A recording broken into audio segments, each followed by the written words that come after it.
அருமையானவர்களே, நபி இப்ராஹிம் அலைஹிஸ்ஸலாத்து வஸலாம் அவர்களின் தனித்துவமான பண்புகளில் ஒன்று அல்லாஹ்விடம் துஆ செய்வது.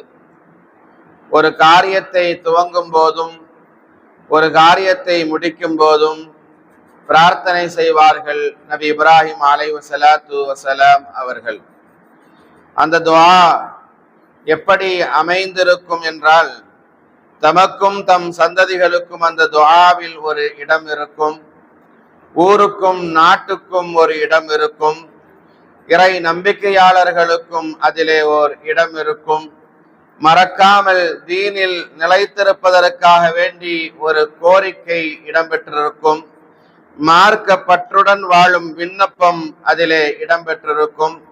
எல்லாவற்றுக்கும் மேலாக யா அல்லாஹ் கபூலியத்தை கொடு என்கிற அந்த கபூலியத்தை நபி இப்ராஹிம் அலைஹிஸ்ஸலாத்து வஸலாம் அவர்களுடைய துஆ பெற்றிருக்கும்.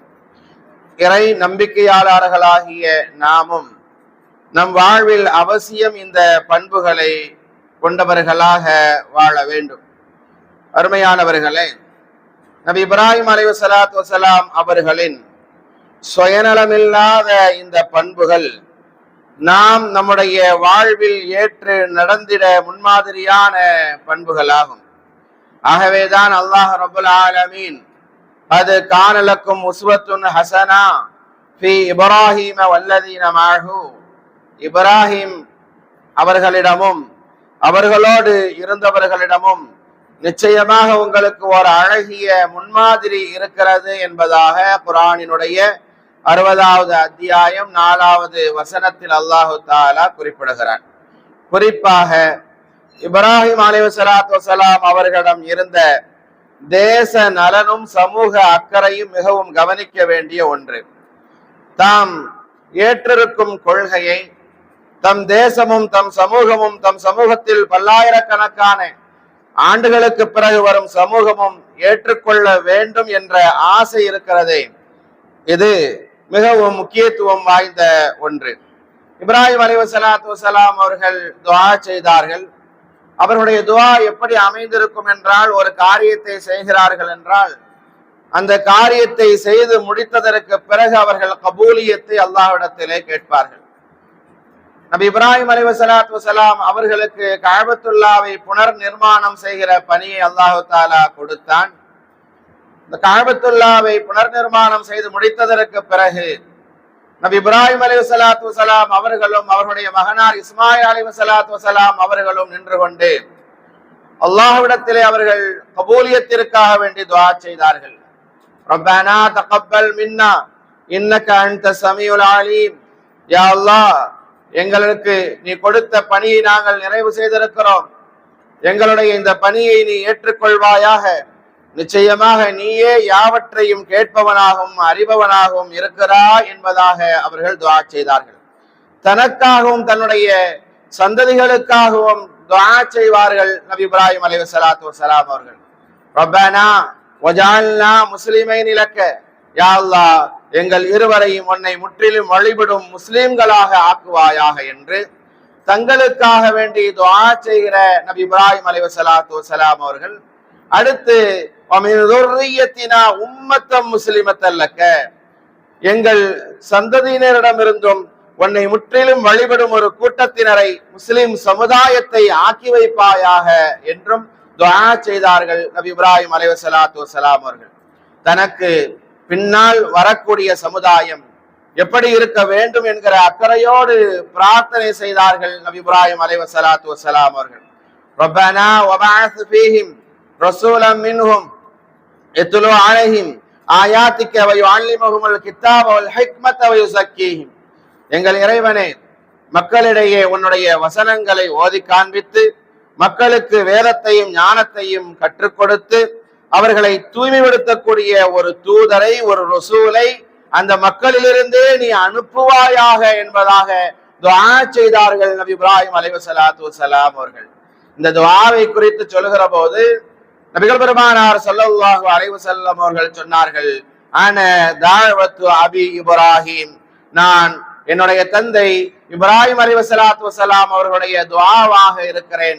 அன்றைக்கு எனக்கு பின்னால் வரக்கூடிய சந்ததிகளில் அவர்களிலிருந்தே ஒரு ரசூலை, ஒரு தூதரை, குர்ஆனை கற்றுக் கொடுக்கக்கூடிய, ஞானத்தை கற்று அதை மக்களுக்கு வெளிப்படுத்தக்கூடிய ஒரு தூதரை நீ அனுப்புவாயாக என்பதாக நபி இப்ராஹிம் அலைஹிஸ்ஸலாத்து வஸலாம் அவர்கள் துஆ செய்தார்கள். அந்த ரசூல், அந்த தூதர் நானாகவே இருக்கிறேன் என்றார்கள் நபிகள் பெருமானார் ஸல்லல்லாஹு அலைஹி வஸல்லம் அவர்கள்.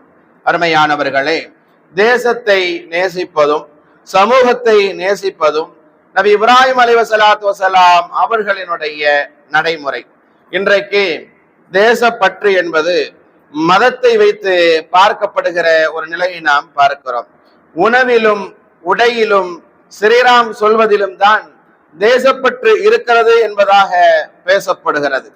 நாட்டு நலன், நாட்டு பற்றை முஸ்லிம் சமூகத்திற்கு இன்றைக்கு மீடியாக்கள் எல்லாம் சேர்ந்து கொண்டு கற்றுத்தருகிற ஒரு நிலையை நாம் பார்த்து கொண்டிருக்கிறோம். ஆனால் நாட்டு நலனை, நாட்டு பற்றை முஸ்லிம் சமூகத்திற்கு யாரும் கற்றுத்தர வேண்டிய அவசியம் எந்த காலத்திலும் யாருக்கும் இல்லை. அது முஸ்லிம் சமூகத்தின் இரத்த நாளங்களில் இரண்டர கலந்த ஒன்றாக அமைந்திருக்கிறது.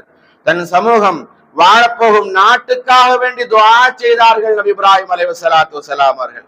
ரப்பிஜால் ஹாதா பலதன் ஆமினா வர்ஸுக் அஹ்லஹு மினஸ் ஸமராத்.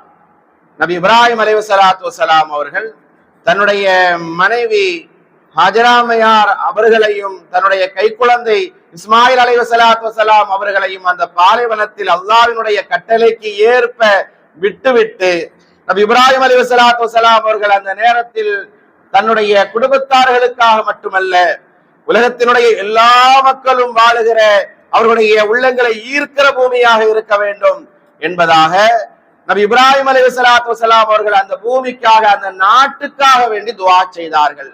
ரப்பி ஜஅல் ஹாதா பலதன் ஆமினா வர்ஸுக் அஹ்லஹு மினஸ் ஸமராத். யா அல்லாஹ், இந்த பாலைவனத்தில் மனிதர்கள் வாழ்வதற்கு சாத்தியக்கூறே இல்லாத இந்த இடத்தில் என்னுடைய மனைவியை, பிள்ளையை நான் விட்டு செல்கிறேன். பாதுகாப்பான பூமியாக இந்த பூமியை நீ ஆக்குவாயாக என்பதாக அந்த மக்கமா நகரத்திற்காக, அந்த நாட்டுக்காக வேண்டி துஆ செய்தார்கள் நபி இப்ராஹிம் அலைஹிஸ்ஸலாத்து வஸலாம் அவர்கள். எல்லா பழ வகைகளையும் நீ இங்கே கிடைக்க செய்வாயாக, பரக்கத் பொருந்திய நாடாக இந்த நாட்டை ஆக்குவாயாக என்பதாக நபி இப்ராஹிம் அலைஹிஸ்ஸலாத்து வஸலாம் அவர்கள் துஆ செய்தார்கள். இன்று வரைக்கும் நாம் பார்க்கிறோம், மிகவும் பரக்கத் பொருந்திய ஒரு பூமியாக நபி இப்ராஹிம் அலைஹிஸ்ஸலாத்து வஸலாம் அவருடைய துஆவின் பொருட்டால் அல்லாஹ் தஆலா அந்த மக்கமா நகரத்தை ஆக்கி வைத்திருக்கிறான். ஃபஜஅல் அஃஇதத்தம் மினன் நாஸி தஹ்வி இலைஹிம். நபி இப்ராஹிம் அலைஹிஸ்ஸலாத்து வஸலாம் அவர்கள் துஆ செய்தார்கள், உலகத்தில் இருக்கிற மக்களினுடைய உள்ளங்களை எல்லாம் ஈர்க்கக்கூடிய பூமியாக இந்த பூமியை நீ ஆக்குவாயாக என்பதாக துஆ செய்தார்கள். நான் மக்காவுக்கு செல்ல வேண்டும், கஅபத்துல்லாவை பார்க்க வேண்டும், அந்த மண்ணிலே கால் வைக்க வேண்டும் என்கிற ஆசை இல்லாதவர்கள் யாராவது, விருப்பமில்லாதவர்கள் யாராவது இருக்க முடியுமா? எல்லோரும் ஒரு தடவை சென்று விட்டவர்கள் கூட இன்னும் நான் செல்ல வேண்டும், மறுபடி நான் எப்பொழுது செல்வேன் என்று ஏங்கிக் கொண்டிருக்கிறேன் என்று சொல்கிற நிலையில் இருக்கிற மக்களை தான் நாம் பார்க்கிறோம் என்று சொன்னால், அதுதான் நபி இப்ராஹிம் அலைஹிஸ்ஸலாத்து வஸலாம் அவர்கள் அந்த நாட்டுக்காக வேண்டி அவர்கள் செய்த துஆவாக அமைந்திருக்கிறது. மனிதர்களுடைய, உலகத்தில் இருக்கிற எல்லா மக்களினுடைய உள்ளங்களையும் இருக்கக்கூடிய பூமியாக அந்த பூமியை நீ ஆக்குவாயாக என்பதாக துஆ செய்தார்கள். அந்த துஆவின் அடிப்படையில் இன்றைக்கும் நாம் ஆசைப்பட்டவர்களாக இருந்து கொண்டிருக்கிற நிலையை நாம் பார்க்கிறோம். தன்னுடைய தாய் நாட்டை நேசிப்பது, தாய் நாட்டின் மீது ஏற்படும் பற்று என்பது அது ஒவ்வொரு மனிதனுக்கும் ஏற்படும் இயற்கையான பண்பாகும் என்பதாக இஸ்லாம் நமக்கு சொல்லித் தருகிறது. ஹிஜ்ரத்தினுடைய பயணத்தின் போது நபிகள் பெருமானார் ஸல்லல்லாஹு அலைஹி வஸல்லம் அவர்கள் மக்காவை விட்டு மதீனாவிற்கு செல்லுகிற அந்த சமயத்தில் ஒரு குறிப்பிட்ட தூரம் சென்றதற்கு பிறகு மக்காவை நோக்கி திரும்பி நின்றவர்களாக நபிகள் பெருமானார் ஸல்லல்லாஹு அலைஹி வஸல்லம் அவர்கள் அந்த மக்கமா நகரத்தை பார்த்து, தன்னுடைய சொந்த நாட்டை பார்த்து அவர்கள் பேசினார்கள் என்பது வரலாறு. நபிகள் பெருமானார் ஸல்லல்லாஹு அலைஹி வஸல்லம் அவர்கள் மக்காவை பார்த்து சொன்னார்கள், மா அதீபகி மின் பலதின் வஹப்பகி இலைய. மக்காவை, இந்த உலகத்திலேயே எனக்கு விருப்பமான ஒரு பூமி உண்டு என்று சொன்னால் அது நீதான், மக்கமா நகரமாக நீ இருக்கிறாய். அல்லாஹ்விடத்தில் மிகவும் கண்ணியமான தேசம் நீ என்பதாக சொன்ன நபிகள் பெருமானார் ஸல்லல்லாஹு அலைஹி வஸல்லம் அடுத்து சொன்னார்கள், வலௌலா அன்ன கௌமி அஹ்ருஜூனி மின்கி மா சகல்து கைரகி. உன் சமூகம், இந்த பூமியில் வாழ்ந்து கொண்டிருக்கக்கூடிய இந்த சமூகம், அவர்கள் மட்டும் என்னை விரட்டாமல் இருந்திருந்தால், கொள்ளுவதற்கு துணியாமல் இருந்திருந்தார்கள் என்று சொன்னால், இந்த மக்கமா நகரத்தை விட்டு நான் வெளியேறிக்கவே மாட்டேன் என்பதாக நபிகள் பெருமானார் ஸல்லல்லாஹு அலைஹி வஸல்லம் அவர்கள் சொல்லி, தனக்கு அந்த மக்கமா நகரத்தின் மீது, தன்னுடைய தாய் நாட்டின் மீது எந்த அளவுக்கு பற்று இருந்தது என்பதை இந்த உலகறிய செய்தார்கள் நபிகள் பெருமானார் ஸல்லல்லாஹு அலைஹி வஸல்லம் அவர்கள். நபிகள் பெருமானார் ஸல்லல்லாஹு அலைஹி வஸல்லம் அவர்கள் ஹிஜ்ரத் செய்து மதீனா வந்த சில நாட்களுக்கு பின்னால் மக்காவில் இருந்து அசீலுல் கிஃபாரி ரலியல்லாஹு அன்ஹு, அசீலுல் கிஃபாரி என்கிற ஒரு நபித்தோழர் நபிகள் பெருமானார் ஸல்லல்லாஹு அலைஹி வஸல்லம் அவர்களை பார்க்க அவருடைய வீட்டிற்கு வருகிறார். ஹிஜ்ரத் செய்து வந்திருக்கிறார். வீட்டிலே நபிகள் பெருமானார் ஸல்லல்லாஹு அலைஹி வஸல்லம் அவர்கள் இல்லை, ஆயிஷா ரலியல்லாஹு அன்ஹா அவர்கள் மட்டும்தான் இருக்கிறார்கள். அப்பொழுது பர்தாவினுடைய சட்டம் வருவதற்கு முன்னால் நடந்த நிகழ்வு அது. அப்பொழுது ஆயிஷா ரலியல்லாஹு அன்ஹா அவர்கள் அந்த அசீலுல் கிஃபாரி ரலியல்லாஹு அன்ஹு அவர்கள் வந்தவுடன் அவர்களிடத்திலே கேட்ட முதல் வார்த்தை, யா அசீல் கைஃப அஹல்த மக்கா, நீங்கள் மக்காவில் இருந்து வந்திருக்கிறீர்களே, மக்கமா நகரம் எப்படி இருக்கிறது என்பதாக ஆர்வத்தோடு கேட்டார்கள் ஆயிஷா ரலியல்லாஹு அன்ஹா. இதுதான் தாய் அந்த நாட்டினுடைய பற்று என்பது. ஆயிஷா ரலியல்லாஹு அன்ஹா, நீங்கள் மக்காவில் இருந்து வந்திருக்கிறீர்கள், அந்த மக்கமா நகரம் இப்பொழுது எப்படி இருக்கிறது என்பதாக வந்தவுடன், அந்த மனிதரை பார்த்தவுடன் கேட்ட முதல் கேள்வியாக அமைந்திருந்தது.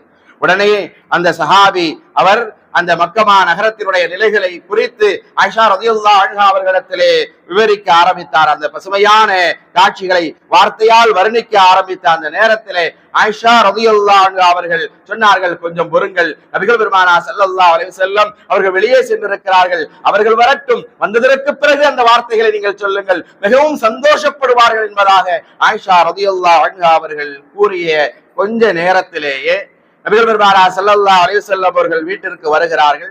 வந்தவுடன் சொல்லி வைத்ததை போல நபிகள் பெருமானார் ஸல்லல்லாஹு அலைஹி வஸல்லம் அவர்கள் அந்த சஹாபியை பார்த்தவுடன் அவர்கள் கேட்ட முதல் கேள்வியும் அதுதான், யா அசீல் கைஃப அஹல்த மக்கா, மக்கமா நகரத்திலிருந்து வந்திருக்கிறீர்கள் தோழரே, அந்த மக்கமா நகரம் இப்பொழுது எப்படி இருக்கிறது, அதனுடைய நிலையை எனக்கு வர்ணித்து சொல்லுங்கள் என்பதாக கேட்கிற போது அந்த அசீல் என்கிற அந்த நபித்தோழர் அந்த மக்கமா நகரத்தினுடைய நிலைகளை எல்லாம் அப்படியே நபிகள் பெருமானார் ஸல்லல்லாஹு அலைஹி வஸல்லம் அவர்களிடத்திலே வர்ணித்து காட்டுகிறார். அப்படி வர்ணித்து காட்டுகிற போது ஒரு கட்டத்திலே நபிகள் பெருமானார் ஸல்லல்லாஹு அலைஹி வஸல்லம் அந்த மக்கமா நகரத்தை அவர் சொல்ல சொல்ல பேச பேச தன்னுடைய கண்களுக்கு முன்னால் கொண்டு வந்து நிறுத்தி பார்க்கிறார்கள். ஒரு கட்டத்தில் நபிகள் பெருமானார் ஸல்லல்லாஹு அலைஹி வஸல்லம் அவர்கள் சொன்னார்கள், போதும் போதும் தோழரே, மீண்டும் மீண்டும் அந்த மக்காவை பற்றி பேசி எம்மை கவலையில் நீங்கள் ஆழ்த்திவிட வேண்டாம். அந்த மக்காவினுடைய ஞாபகம் எனக்கு அதிகரித்துக் கொண்டே இருக்கிறது, அதன் மூலமாக என்னுடைய உள்ளமெல்லாம் கவலையால் நிரம்பி வழிகிறது என்பதாக நபிகள் பெருமானார் ஸல்லல்லாஹு அலைஹி வஸல்லம் அவர்கள் சொன்னார்கள். என்று சொன்னால் எந்த அளவுக்கு ஒரு மனிதர் தன்னுடைய ஊரின் மீது, தன்னுடைய நாட்டின் மீது தேச பற்றுள்ளவராக இருக்க வேண்டும் என்பதை இந்த உலகத்திற்கு அறிய தந்தவர்கள் நபிகள் பெருமானார் ஸல்லல்லாஹு அலைஹி வஸல்லம் அவர்கள். நபிகள் பெருமானார் ஸல்லல்லாஹு அலைஹி வஸல்லம் அவர்களால் வார்த்தெடுக்கப்பட்ட தோழர்களும் பிறந்த மண்ணை அவர்கள் நேசித்தார்கள். ஹிஜ்ரத் செய்து மதீனா வந்த பிறகும் கூட அந்த இடத்தினுடைய சூழல் அவர்களுக்கு ஒத்துக்கொள்ளாமல் காய்ச்சல் போன்ற நோய்கள் வந்த போது கூட அந்த நபித்தோழர்கள் எல்லாம், நம்முடைய மக்கா அப்படி இல்லையே, நம்முடைய ஊர் அப்படி இல்லையே, நாம் எப்படியெல்லாம் மக்கமா நகரத்திலே இருந்தோம், மதீனாவிற்கு வந்து இவ்வளவு சிரமங்களை அனுபவிக்கிறோமே, இங்கே உள்ள காலச்சூழ்நிலை நமக்கு ஒத்து வரவில்லையே என்றெல்லாம் புலம்பினார்கள் என்பதை அபூபக்கர் சித்தீக் ரலியல்லாஹு அன்ஹு, பிலால் ரலியல்லாஹு அன்ஹு போன்றவர்கள் அதை குறித்து பேசி கவிதை வடித்தார்கள் என்பதையும் வரலாறு நமக்கு சொல்லி தந்து கொண்டிருக்கிறது. நபித்தோழர்களுக்கு பின்னால் வந்த அந்த தாபீன்களாக இருக்கட்டும், தபவு தாபீன்களாக இருக்கட்டும், ஹதீஸ்களை வல்லுநர்களாக இருக்கட்டும், திருக்குர்ஆனினுடைய விரிவுரையாளர்களாக இருக்கட்டும், இமாம்களாக இருக்கட்டும், அனைவர்களுமே அவர்களுக்கு பெயருக்கு பின்னால் நீங்கள் பார்த்தீர்கள் என்று சொன்னால் அவர்களுடைய ஊரினுடைய பெயரோடு சேர்த்து அவர்களுடைய பெயர் பதிவு செய்யப்பட்டிருக்கும். அதை அந்த இமாம்களும் அந்த தாபீன்களும் தபவு தாபீன்களும் ஹதீஸ்களை வல்லுநர்களும் குர்ஆன் விரிவுரையாளர்களும் விரும்பினார்கள் என்பதைத்தான் வரலாறு நமக்கு சொல்லித் தருகிறது. சல்மான் அல் பாரிசி என்கிற நபித்தோழரினுடைய பெயரை நீங்கள் கேள்விப்பட்டிருப்பீர்கள். சல்மான் அல் பாரிசி என்று சொன்னால் பாரசீக நாட்டில் இருந்து வந்தவர். சல்மான் என்பது அவர் பெயர் என்று சொன்னால் பாரிசி என்கிற அவருடைய நாட்டினுடைய பற்று, அதை விளக்கும் விதமாக பாரிசி என்கிற பெயர் அவரை இணைத்துக் கொண்டார் என்பது வரலாறு. சுஹைப் இப்னு சினான் அர்-ரூமி ரலியல்லாஹு அன்ஹு தன்னுடைய ரோம் தேசத்தை சார்ந்தவர்களாக அவர்கள் இருந்தார்கள். தன்னுடைய நாட்டின் மீது இருந்த அந்த பற்று, ரோம் என்கிற அந்த தேசத்தினுடைய பெயரை தன்னுடைய பெயரோடு அவர்கள் இணைத்துக் கொண்டார்கள் என்பது வரலாறு. அதே போல பிலால் ரலியல்லாஹு அன்ஹு அவர்களை குறித்து பேசுகிற போது பிலால் அல் ஹபஷி ரலியல்லாஹு அன்ஹு என்றுதான் சொல்லப்படும். இமாம் புகாரி ரஹ்மத்துல்லாஹி அலைஹி, இமாம் திருமதி ரஹ்மத்துல்லாஹி அலைஹி, இமாம் நஸஈ ரஹ்மத்துல்லாஹி அலைஹி அவர்களுக்கு பெயர்களுக்கு பக்கத்திலேயே அவர்களுடைய ஊரின் பெயரும் குறிப்பிடப்படுகிறது என்று சொன்னால் அது அவருடைய ஊரினுடைய மண்ணின் மீது அவர்கள் வைத்திருந்த அந்த நேசத்தை அது வெளிப்படுத்தக்கூடியதாக ஆகியிருக்கிறது. தேசப்பற்று என்பது இந்த முஸ்லிம் சமூக மக்களினுடைய உள்ளத்திலே ஊறி போய் இருக்கக்கூடிய ஒன்றாக அமைந்திருக்கிறது. ஆக இஸ்லாம் எப்படி கொள்கை கோட்பாடுகளை சொல்லி தந்திருக்கிறதோ அதே போன்று நம் நாட்டின் மீதான பற்றையும் அதை வெளிப்படுத்துவதின் எல்லையையும் சேர்த்தே நமக்கு சொல்லி தந்திருக்கிறது. அந்த வகையில் இஸ்லாத்தின் கொள்கைக்கு முரண்பாடில்லாத வகையில் ஒவ்வொரு முஸ்லீமும் இந்த நாட்டின் மீதும் நலனும் நாட்டினுடைய நலன் மீது அக்கறையும் பற்றும் கொண்டிருக்கிறார்கள் கொள்ள வேண்டும். அதே போல சொந்த சமூகத்தின் மீதான நேசம் நம்மிடம் இருக்க வேண்டும். நமது நாட்டு மக்களை பாதுகாப்பதில் நாம் முதன்மையானவர்களாக இருக்க வேண்டும். இந்திய முஸ்லிம்களை பொறுத்தவரை இந்த நாட்டினுடைய நலனை பாதுகாப்பதில் முதன்மையானவர்களாகத்தான் இருந்து கொண்டிருக்கிறார்கள். உமர் ரலியல்லாஹு அன்ஹு அவர்களுடைய ஆட்சி காலம். அப்பொழுது ரோம் தேசத்திற்கு ஒரு படையை உமர் ரலியல்லாஹு அன்ஹு அவர்கள் அனுப்பி வைக்கிறார்கள். அப்துல்லா இப்னு ஹுதாஃபா என்கிற நபித்தோழரினுடைய தலைமையின் கீழ் அந்த படை செல்கிறது. 100 நபர்கள் கொண்ட நபித்தோழர்கள் கொண்ட படை அது. அப்பொழுது அப்துல்லா இப்னு ஹுதாஃபா ரலியல்லாஹு அன்ஹு ரோம் தேசத்திற்கு சென்றவர்கள். அங்கே அந்த ரோம் தேச என்பது அந்த நேரத்திலே அது ஒரு கிறிஸ்தவர்களுடைய நாடாக இருந்தது. தாகியா என்கிற மன்னன் அந்த நாட்டை ஆட்சி செய்து கொண்டிருந்தான். அப்பொழுது அந்த அப்துல்லா இப்னு ஹுதாஃபா ரலியல்லாஹு அன்ஹு அவர்களுடைய அந்த படை ரோம் தேசத்திலே அவர்கள் ஒரு கட்டத்தில் தோல்வியை தழுவுகிறார்கள், சிறைபிடிக்கப்படுகிறார்கள். தாகியா என்கிற அந்த மன்னனுக்கு முன்னால் கொண்டு வந்து நிறுத்தப்படுகிறார்கள்.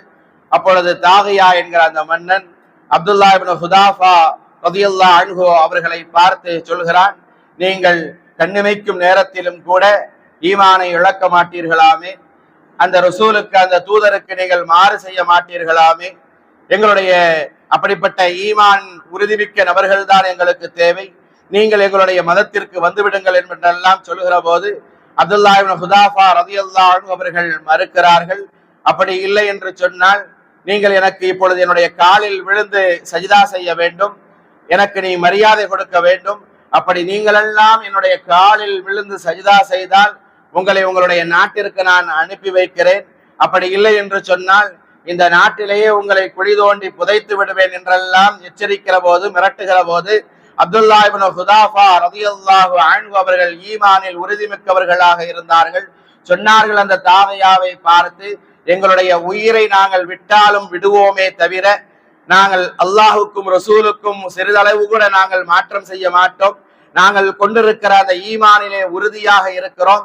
எங்களை வேண்டுமானால் நீ கொன்று புதைத்துக்கொள், எங்களுடைய உயிர் போனாலும் பரவாயில்லை, எங்களுடைய ஈமானை இழக்க மாட்டோம், உனக்கு நாங்கள் சஜிதா செய்ய மாட்டோம் என்பதாக அந்த தாகியா என்கிற அந்த மன்னனுக்கு முன்னால் அப்துல்லா இப்னு ஹுதாஃபா ரலியல்லாஹு அன்ஹு அவர்கள் சொல்லி நின்ற போது, இப்பொழுது இவர்களை பயமுறுத்துவதற்காக வேண்டி, எச்சரிப்பதற்காக வேண்டி அந்த தாகியா அவர்களுக்கு தண்டனை கொடுக்கும் விதமாக காவலாளிகளிடத்திலே சொல்லி மிகப்பெரிய ஒரு நெருப்பு குண்டத்தை ஏற்படுத்தி, அந்த நெருப்பு குண்டத்திற்கு மேலாக மிகப்பெரிய ஒரு பாத்திரம் வைக்கப்பட்டு அதிலே அந்த அண்டாவில் நீர்கள் நிரப்பப்பட்டு தண்ணீர் கொதித்துக் கொண்டிருக்கிறது. வெந்நீராக கொதித்துக் கொண்டிருக்கக்கூடிய அந்த சூழ்நிலையில் இப்பொழுது அந்த அப்துல்லா இப்னு ஹுதாஃபா ரலியல்லாஹு அன்ஹு அவர்களிடத்தில் அந்த தாகியா சொன்னான், நீங்கள் கொண்டிருக்கிற அந்த ஈமானை விடுகிறீர்களா, அல்லது உங்களில் ஒவ்வொருவரையாக பிடித்து நான் கொதித்துக் கொண்டிருக்கக்கூடிய அந்த நீரிலே மூழ்கடித்து சாகடிக்கட்டுமா என்று கேட்கிற போது,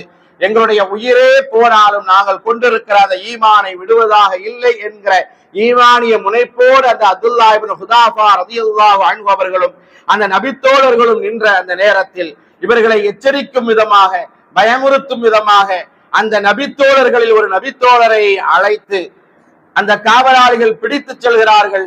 கொதித்துக் கொண்டிருக்கக்கூடிய அந்த கொதிநீரில், வெந்நீரில் அப்படியே ஒரு நபித்தோழரை மூழ்கடிக்கப்பட்டு, அந்த நபித்தோழர் அந்த வெந்நீரில் மூழ்கடிக்கப்பட்ட உடனேயே சிறிது நேரத்திலேயே துடிதுடித்தவர் மரணித்து போகிறார், ஷஹீதாகி விடுகிறார். இதையெல்லாம் அப்துல்லா இப்னு ஹுதாஃபா ரலியல்லாஹு அன்ஹு அவர்களும் அவர்களோடு வந்திருக்கிற அந்த நபித்தோழர்களும் பார்த்து நிற்கிறார்கள். அப்பொழுது அவர் நீரிலே, கொதிநீரிலே மூழ்கடிக்கப்பட்டு ஷஹீதாக்கப்பட்டார். அப்பொழுது அந்த காவலாளிகளின் மூலமாக அந்த செய்து காட்டிய அந்த தாகையா அப்துல்லா இப்னு ஹுதாஃபா ரலியல்லாஹு அன்ஹு அவர்களிடத்திலே சொல்கிறான், பார்த்தீர்களா, உங்களோடு வந்த உங்களுடைய சகோதரர், உங்களுடைய தோழர், அவருடைய நிலையை பார்த்தீர்களா? நீங்கள் கொண்டிருக்கிற அந்த ஈமானை விடமாட்டேன் என்பதாக சொன்னார். அதன் காரணத்தினால் அவருக்கான தண்டனையாக கொதிநீரிலே மூழ்கடிக்கப்பட்டு அவர் ஷஹீதாகி இருக்கிறார், மரணித்திருக்கிறார். இதே நிலைதான் உங்களில் ஒவ்வொருவருக்கும் ஏற்படும். எனவே இந்த கொதிநீரில் மூழ்கடிக்கப்பட்டு நீங்கள் சாக போகிறீர்களா, அல்லது நான் சொல்லுகிற அந்த ஈமானை இழக்கப் போகிறீர்களா என்பதாக அப்துல்லா இப்னு ஹுதாஃபா ரலியல்லாஹு அன்ஹு அவர்களிடத்தில் அந்த தாகியா கேட்டபோது, அப்துல்லா இப்னு ஹுதாஃபா ரலியல்லாஹு அன்ஹு அவர்கள், எங்களுடைய உயிரே போனாலும் சரி, எங்களில் ஒவ்வொருவராக நீங்கள் பிடித்து இந்த நீரிலே மூழ்கடித்து சாகடித்தாலும் நாங்கள் கொண்டிருக்கிற அந்த ஈமானில் உறுதியாக இருப்போமே தவிர நாங்கள் கொண்டிருக்கிற ஈமானை விடமாட்டோம் என்பதாக சொன்ன அந்த நேரத்தில் இப்பொழுது காவலாளிக்கு அப்துல்லா இப்னு ஹுதாஃபா ரலியல்லாஹு அன்ஹு அவர்களை குறித்து அந்த தாகியா சொன்னான், இந்த மனிதர், இவர் மிகவும் ஈமானில் உறுதிமிக்கவராக, அவர் கொண்டிருக்கிற அந்த மார்க்கத்தில் உறுதிமிக்கவராக இருக்கிறார். இவருடைய அந்த நம்பிக்கை எனக்கு மிகவும் பிடித்திருக்கிறது. அவரை எனக்கு கொள்வதற்காக விருப்பம் இல்லைதான், இருந்தாலும் அவர் நம்முடைய சமுதாயத்திற்கு வந்துவிட்டார் என்று சொன்னால் இந்த சமுதாயத்தில் அவர் கொண்டிருக்கிற அந்த மார்க்கத்தில் அவர் உறுதியோடு இருப்பதை போல நம்முடைய மார்க்கத்திற்கு, நம்முடைய மதத்திற்கு அவர் வந்துவிட்டால் நம்முடைய மதத்தில் அவர் உறுதியாக இருப்பாரே என்று நான் ஆசைப்படுகிறேன். ஆனால் அவர் மறுக்கிறார். இப்பொழுது அவருக்கான தண்டனையாக அவரை நீங்கள் அந்த கொதிநீரிலே மூழ்கடித்து சாகடியுங்கள் என்பதாக காவலாளிக்கு அந்த தாகியா மன்னன் உத்தரவிடுகின்றான். அப்படி நீங்கள் கொண்டு செல்லுங்கள். ஒரு நேரம் அவர் பயந்து விட்டார் என்று சொன்னால், அந்த கொதிநீருக்கு அருகாமையில் செல்லுகிற போது அவர் பயந்து மனம் மாறிவிட்டார் என்று சொன்னால் உடனேயே அவரை கொலை செய்து விடாதீர்கள், என்னிடத்திலே அழைத்து வாருங்கள் என்பதாக அந்த தாகியா சொன்னபோது காவலாளிகள் அப்துல்லா இப்னு ஹுதாஃபா ரலியல்லாஹு அன்ஹு அவர்களை அழைத்து செல்கிறார்கள். அந்த கொதிநீருக்கு முன்னால் அவர் நிறுத்தப்படுகிறார். அப்பொழுது நிறுத்தப்படுகிற அந்த சமயத்தில் அப்துல்லா இப்னு ஹுதாஃபா ரலியல்லாஹு அன்ஹு தேம்பி தேம்பி அழ ஆரம்பிக்கிறார்கள். அவர்களுடைய அழுகையை பார்த்த அந்த காவலாளிகள் எல்லாம் அப்துல்லா இப்னு ஹுதாஃபா பயந்து விட்டார், நடுங்கி விட்டார், அஞ்சு விட்டார், மனம் மாறிவிட்டார் என்பதாக கருதி கொண்டு அப்துல்லா இப்னு ஹுதாஃபா ரலியல்லாஹு அன்ஹு அவர்களை அழைத்துக் கொண்டு தாகியா என்கிற அந்த மன்னனுக்கு முன்னால் கொண்டு வந்து நிறுத்துகிறார்கள். அப்துல்லா இப்னு ஹுதாஃபாவை நாங்கள் அந்த கொதிநீருக்கு முன்னால் கொண்டு சென்றோம்.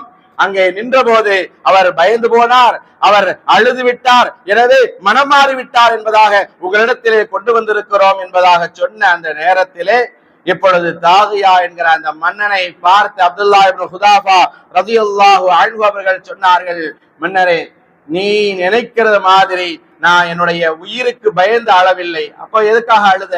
உன்னுடைய கண்களில் இருந்து தாரை தாரையாக கண்ணீர் வந்து கொண்டிருக்கிறது. கண்ணீர் வருவதற்கான காரணம் என்ன என்பதாக கேட்டபோது அப்துல்லா இப்னு ஹுதாஃபா ரலியல்லாஹு அன்ஹு அவர்கள் சொன்னார்கள், எனக்கு அல்லாஹு தஆலா கொடுத்திருப்பதோ ஒரே ஒரு உயிரை தான் கொடுத்திருக்கிறான். இந்த உடலுக்கென்று அல்லாஹ் எனக்கு ஒரே ஒரு உயிரை தான் கொடுத்திருக்கிறான். ஒரு தடவை அந்த கொதிநீரில் என்னை மூழ்கடித்து அந்த காவலாளிகள் எடுத்தார்கள் என்று சொன்னால் ஒரு செகண்டில் என்னுடைய உயிர் பறிபோகிவிடும், நான் ஷஹீதாகி விடுவேன். ஆனால் இந்த உடலுக்கு ஒரே ஒரு உயிரை கொடுத்த அந்த அல்லாஹ் இந்த உடல் முழுவதும் ஏராளமான ரோமங்களை தந்திருக்கிறான். என்னுடைய கைகளில், தலைகளில், உடம்புகளில் என்று எத்தனையோ பல ஆயிரக்கணக்கான ரோமங்கள் இருக்கிறது. ஆனால் அல்லாஹு தஆலா இந்த உடலுக்கு ஒரு உயிரை தானே தந்திருக்கிறான். என் உடலில் இருக்கிற ரோமங்களின் அளவுக்கு அல்லாஹு தஆலா எனக்கு உயிரை கொடுக்காமல் போய்விட்டானே என்று நினைத்துதான் நான் அழுதேன். அப்படி என்னுடைய உடம்பில் இருக்கிற ரோமங்களின் அளவுக்கு அல்லாஹு தஆலா எனக்கு உயிரை கொடுத்திருந்தால் அந்த ஒவ்வொரு உயிரையும் இந்த மார்க்கத்திற்காக, நான் கொண்டிருக்கிற அந்த ஈமானுக்காக, இந்த தீனுல் இஸ்லாத்திற்காக வேண்டி நான் அர்ப்பணித்திருப்பேனே, தியாகம் செய்திருப்பேனே. ஆனால் இந்த மார்க்கத்திற்காக, தீனுல் இஸ்லாத்திற்காக எனக்கு கொடுப்பதற்கென்று ஒரே ஒரு உயிர் தானே இருக்கிறது. அதை நினைத்துதான் நான் அழுகிறேன் என்பதாக அப்துல்லா இப்னு ஹுதாஃபா ரலியல்லாஹு அன்ஹு அவர்கள் சொன்னபோது அவர்களுடைய பதிலை கேட்டு அதிர்ந்து போனான் அந்த தாகியா. இப்படி ஒரு பதிலை நான் உங்களிடத்தில் எதிர்பார்க்கவே இல்லை. இவ்வளவு ஒரு ஈமானா, இவ்வளவு ஒரு மார்க்கத்தின் மீது பற்றுடையவராக நீங்கள் இருக்கிறீர்களா என்பதாக சொல்லி உங்களை கொல்றதுக்கு எனக்கு மனசு வரலன்னு சொன்ன அந்த தாகியா. அப்துல்லா இப்னு ஹுதாஃபா, உங்களை கொல்வதற்கு எனக்கு மனம் வரவில்லை. அவ்வளவு ஈமானுடையவராக நீங்கள் கொண்டிருக்கிற மார்க்கத்தின் மீது பற்றுடையவராக நீங்கள் இருக்கிறீர்கள்.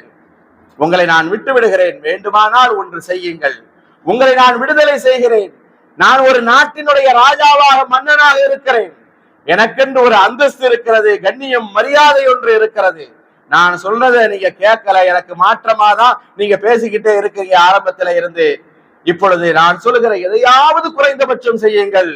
நான் மன்னன் என்கிற அடிப்படையில் எனக்கு கண்ணியம் செலுத்தும் விதமாக இந்த மக்களுக்கு முன்னால் என்னுடைய நெற்றியிலே நீங்கள் முத்தமிட வேண்டும் என்பதாக அப்துல்லா இப்னு ஹுதாஃபா ரலியல்லாஹு அன்ஹு அவர்களுக்கு அந்த தாகியா சொன்ன போது, அப்துல்லா இப்னு ஹுதாஃபா ரலியல்லாஹு அன்ஹு அந்த நேரத்துல சரி முத்தம் கொடுத்துட்டு நாம தப்பிச்சு போயிடலாம், நாம தப்பிச்சா போதும் என்று நினைக்கக்கூடியவர்களாக, சுயநலவாதியாக அந்த அப்துல்லா இப்னு ஹுதாஃபா ரலியல்லாஹு அன்ஹு அவர்கள் இல்லை.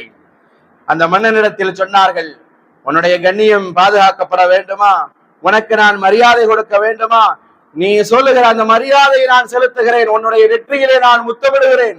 என்னோடு வந்திருக்கக்கூடிய தோழர்கள் நூற்றுக்கணக்கானவர்கள் இருக்கிறார்கள், 100 தோழர்கள் என்னோடு வந்தார்கள். அந்த தோழர்களில் ஒருவர் இல்லாமல் எல்லோரையும் என்னோடு நீங்கள் அனுப்புவதாக, விடுதலை செய்வதாக இருந்தால் நீ சொல்லுகிற அந்த மரியாதை உங்களுக்கு நான் கொடுக்கிறேன், உங்களுடைய நெற்றியிலே நான் முத்தமிடுகிறேன் என்பதாக அப்துல்லா இப்னு ஹுதாஃபா ரலியல்லாஹு அன்ஹு அவர்கள் சொன்னபோது அந்த மன்னன் அதை ஏற்றுக்கொள்கிறான். சரி, உங்களை மட்டுமல்ல, நீங்கள் என்னுடைய நெற்றியிலே முத்தமிடுங்கள் எனக்கு கண்ணியம் செலுத்தும் விதமாக. அப்படி செய்தால் உங்களையும் உங்களோடு வந்திருக்கிற அந்த தோழர்களை நான் விடுவித்து விடுகிறேன் என்பதாக அந்த தாகையா சொன்னபோது அப்துல்லா இப்னு ஹுதாஃபா ரலியல்லாஹு அன்ஹு அவர்கள் அந்த மன்னனுடைய நெற்றியிலே முத்தமிட்டார்கள். அனைவர்களையும் அவன் விடுதலை செய்தான். அப்படியே வருகிறார்கள் உமர் இப்னு கத்தாப் ரலியல்லாஹு அன்ஹு அவர்களிடத்திலே.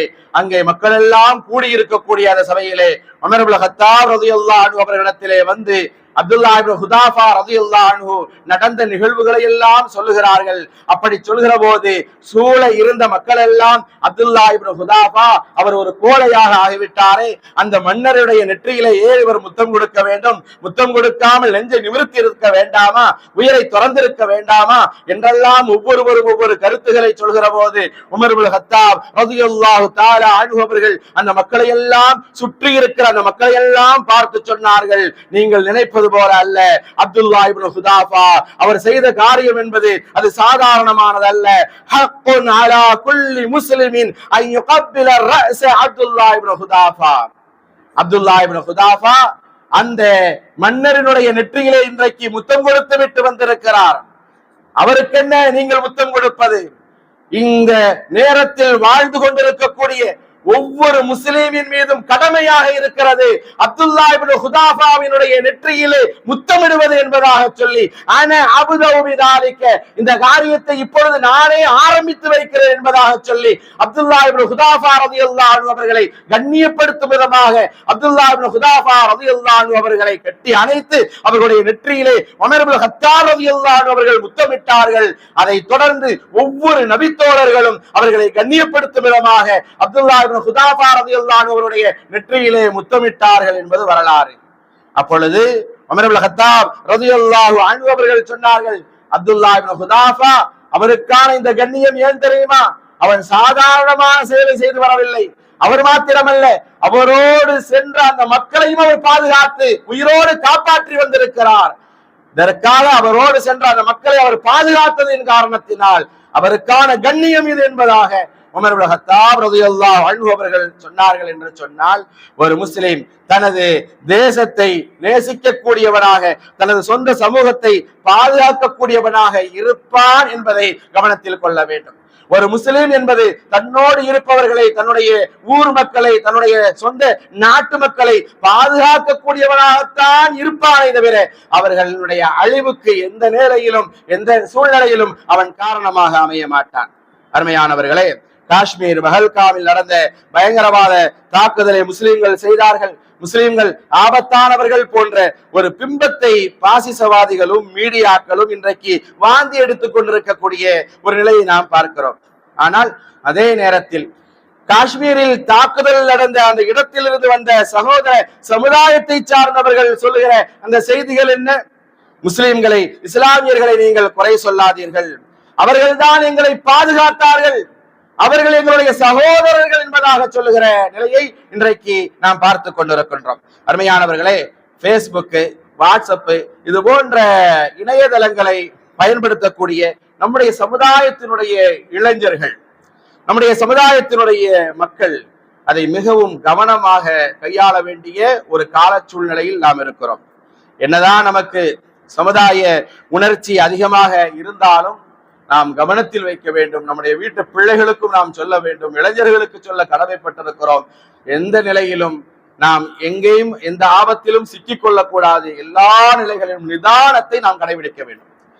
எதை நாம் மீடியாக்களில் பேச வேண்டும், எதை பேசக்கூடாது என்கிற அறிவுள்ளவர்களாக, ஞானமுடையவர்களாக நாம் இருக்க வேண்டும். அப்படி இல்லாததின் காரணத்தினால் அப்பாவி இளைஞர்கள் இன்றைக்கு சிக்கிக் கொண்டிருக்கிற நிலையை தொடர்ந்து நாம் பார்த்து கொண்டிருக்கிறோம். எதை நாம் எழுத வேண்டும், எழுதக்கூடாது என்கிற புரிதல் வேண்டும். நம்மை அழிப்பதற்காக ஒரு கூட்டம் திட்டமிட்டு சதிவலையில் சிக்க வைப்பதற்காக சுத்தி கொண்டிருக்கிறது என்பதை நாம் மறந்துவிடக் கூடாது. தேசப்பற்றை குறித்து யாரும் நமக்கு பாடம் எடுக்க வேண்டியதில்லை.